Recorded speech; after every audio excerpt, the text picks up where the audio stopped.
Assalamualaikum dan selamat sejahtera. Saya Sandy Saputra bin Nawir, nomor matriks 275294. Hari ini saya akan membentangkan tentang pembinaan negara bangsa mengikut perspektif Malaysia. Apa itu negara bangsa? Negara bangsa ialah satu bentuk kenegaraan yang memperoleh pengesahan politiknya dengan menjadi sebuah entiti berdaulat bagi satu-satu bangsa sebagai sebuah unit wilayah yang berdaulat. Ianya merujuk kepada pembentukan berasaskan kepada penyatuan bangsa yang diperkuatkan lagi dengan sempadan wilayah tertentu sebagai identiti. Ciri-ciri negara bangsa. Yang pertama adalah negara.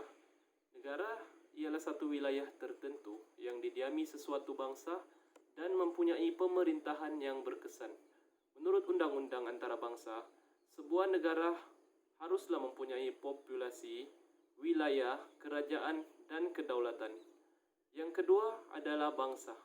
Bangsa ditakrifkan sebagai kumpulan manusia yang menetap di satu wilayah yang bertamadun dan dapat dilihat dari segi budaya dan politiknya yang tersendiri. Yang ketiga, perlembagaan. Perlembagaan ialah sebuah organisasi yang mempunyai kuasa pentadbiran satu unit politik. Ianya juga berfungsi menjalankan tugas-tugas mengurus dan mentadbir sesebuah negara. Keempat, perlembagaan. Perlembagaan merujuk kepada satu dokumen bertulis yang mengandungi undang-undang, peraturan serta prinsip sebagai asas kepada pembentukan kerajaan. Di Malaysia, Perlembagaan Malaysia adalah undang-undang tertinggi yang mengandungi 183 perkara. Pembinaan negara bangsa di Malaysia.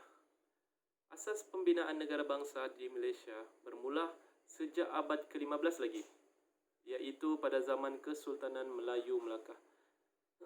Kesultanan Melayu Melaka pernah menjadi empire yang kuat, pusat kebudayaan, pusat perdagangan, dan pusat penyebaran Islam disebabkan tahap peradaban dan kenegaraan yang tinggi. Terdapat 6 ciri-ciri negara dan bangsa pada zaman Kesultanan Melayu Melaka, iaitu wilayah, pengaruh, kedaulatan, lambang-lambang, rakyat, undang-undang, dan kerajaan.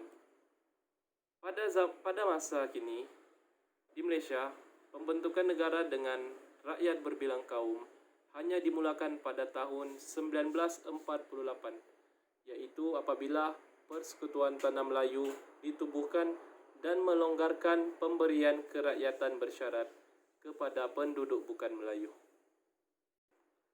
Dalam kompromi Inggris-Melayu, British bersetuju dengan pembentukan sebuah kerajaan pusat yang kuat dan dipertanggungjawabkan ke atas semua perkara yang penting, termasuklah soal pembangunan, kebajikan, kerakyatan, dan sebagainya. Namun begitu, kuasa serta kedaulatan Raja-Raja Melayu dikembalikan dan kepentingan orang Melayu terus dilindungi oleh British.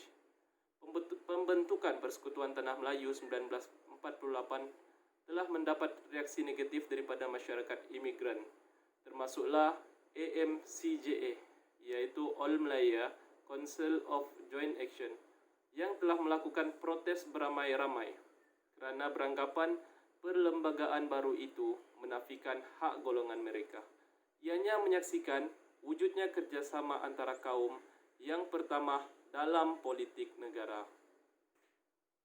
Permufakatan Politik UMNO, MCA, MIC telah membentuk satu gandingan yang mantap dan seterusnya menerajui negara ke satu dimensi politik yang baru.